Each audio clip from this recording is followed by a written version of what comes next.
Selamat malam. Storytelling kita kali ini tentang cerminan ketika kita di pesantren akan dibawa ketika kita ke rumah. Tadi sore saya ngobrol sama teman. Ternyata dia menyampaikan bahwa dulu pernah sesibuk jadi pengurus dan lain-lain. Ternyata nyampe di rumah setelah dia boyong itu memang betul-betul kebawa apa yang menjadi peranan di pondok. Dan memang ketika kita kaitkan betul adanya bahwa apa yang kita kerjakan di pondok akan kita alami juga ketika sudah di rumah. Dan saya merasakan hal itu.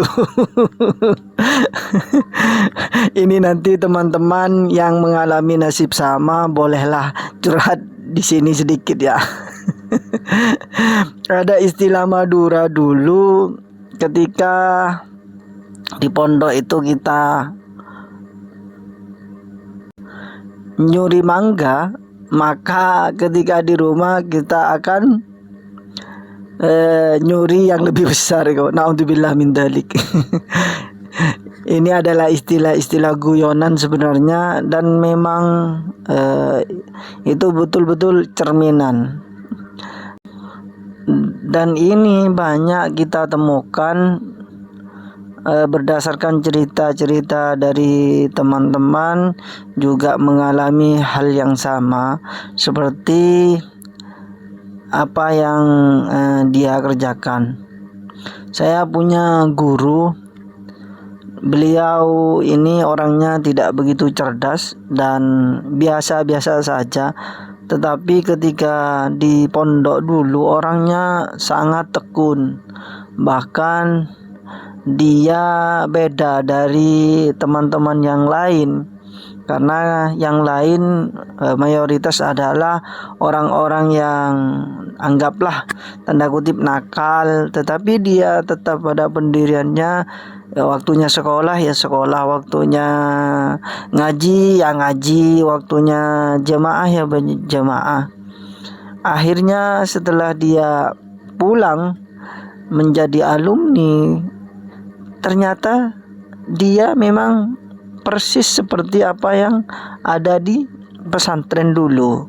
Dia aktif, dia juga disiplin. Lah ini yang membuat kita kadang kurang menyadari akan hal itu. Bahkan diceritakan oleh Gus, ini oleh Gus, beliau suatu ketika pergi ke Surabaya dari pondoknya di Sidoarjo. Setelah pergi dari pondoknya untuk membeli sesuatu karena memang ada keperluan, ternyata beliau ini masih mampir ke salah satu bioskop. Terlalu bioskop karena penasaran ada suatu film di sana. Ternyata orang tuanya ini nelpon ke pondok. Pas ditanya ke pengurus, anak saya ada di situ. Pengurus bilang beliau masih ada perintah dari pondok untuk membeli sesuatu ke Surabaya. Kemudian setelah Gus ini datang ke pondok, orang tuanya ini menelpon kembali menanyakan, kemarin katanya kamu ke Surabaya, apa betul? Iya, karena diperintahkan oleh guru untuk membeli sesuatu. Kemudian dia itu ditanya oleh ayahnya, selain apa yang diperintahkan guru, kamu pergi kemana lagi? Beliau menjawab, saya masih pergi masih mampir ke bioskop katanya. Oh ya sudah, kalau begitu mulai besok saya tak pamitkan kamu aja.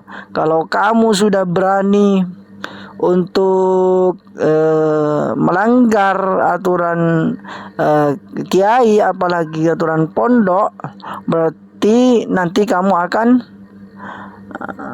melanggar dengan hal yang lebih besar lagi. Besok harinya benar, sang ayah ini ternyata betul-betul mau memamitkan putranya. Dan beliau datang ke pondok tersebut, bilang ke anaknya, ya wes ayo kita pamitan, daripada nanti balak yang akan menghantuimu atau kena kepada kamu, lebih baik kita berhenti saja dari pondok ini. Ya maka dari itu si Gus ini langsung memohon maaf, tidak akan mengulanginya kembali.